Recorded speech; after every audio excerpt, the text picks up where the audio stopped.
داسو شراون کی باحیثیت رکن قانون ساز کونسل حلف برداری۔ تقریب میں Madhusudhan Chary, K T R, Mohammed Mahmood Ali و دیگر کی شرکت۔ Senior B R S leader Mohammed Azam Ali کی داسو شراون کو مبارکباد۔ بی آر ایس کے نو منتخب رکن قانون ساز کونسل داسو شراون نے آج حلف لیا۔ قانون ساز کونسل کے صدر نشین جی سکھیندر ریڈی نے اسمبلی کے احاطے میں داسو شراون کو باحیثیت رکن کونسل حلف دلایا۔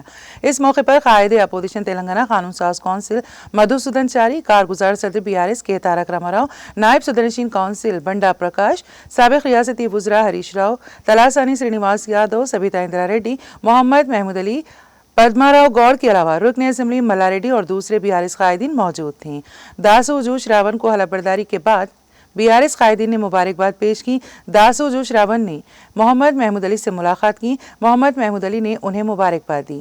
بی آر ایس کے سینئر قائد محمد اعظم علی نے باحیثیت رکن قانون ساز کونسل انتخاب پر داسو شراون کو مبارکباد دی۔ واضح رہے کہ داسو شراون کا ارکان اسمبلی کوٹے کے تحت کونسل کے لیے بلا مقابلہ انتخاب عمل میں آیا ہے۔